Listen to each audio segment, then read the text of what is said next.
ট্রিগোনোমেট্রির অঙ্ক করতে গেলে আমাদের এরকম টাইপের প্রবলেম ফেস করতে হয়, like sine theta equal to three by two আছে, এখান থেকে এই থিটার মানটা বের করতে হবে।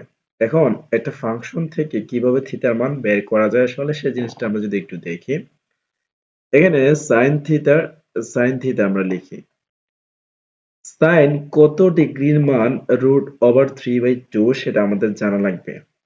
কারণ এখানে যেহেতু ফাংশনটা সাইন থিটা আছে সেজন্য আমরা এখানে সাইন থিটার মানটা বসাইতে হবে, অর্থাৎ সাইন ফাংশনটা বসাইতে হবে। সো এই রুট ওভার থ্রি বাই টুর পরিবর্তে আমরা লিখতে পারি সাইন 60 ডিগ্রি, অর্থাৎ সাইন 60 বা 60 ডিগ্রির মান হচ্ছে root over three by two. যেহেতু সাইন 60 ডিগ্রি মানে root over three by two, সেজন্য রুট ওভার থ্রি বাই টুর পরিবর্তে আমরা সাইন 60 ডিগ্রি লিখতে পারি। এখন সিম্পল আমরা কি করতে পারি, এখানে থিটা উভয় পাশে সাইন বাদ যায়, যদিও কাটা যায় না, তারপর সাইনটা বাদ যায়, তোমরা কাটবা না, আমি বোঝানোর জন্য লিখছি। আমরা থিটা ইকুয়াল লিখতে পারি 60 ডিগ্রি।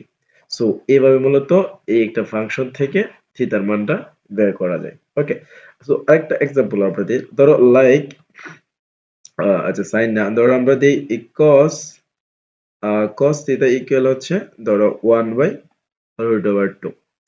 এখান থেকে আমাদের থিটার মানটা বের করতে হবে। তো আমরা কি করব, এদিকে ফাংশনটা যেহেতু cos আছে আমাদের ওই পাশে ফাংশনটা cos লিখতে হবে।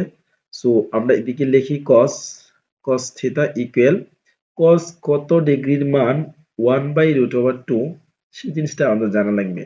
সো cos 45 বা 45 ডিগ্রির মান হচ্ছে 1/√2, অর্থাৎ এই 1/√2 এর পরিবর্তে আমরা cos 45 ডিগ্রি লিখছি।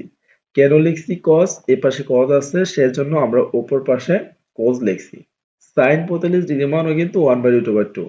এখানে আমি sin লিখলে কোনো লাভ হবে হবে না, কারণ আমি cos cos কাটতে পারবো না। সো এখন এই cos cos বাদ চলে যাবে, cosmos বিস্কুটের মতো।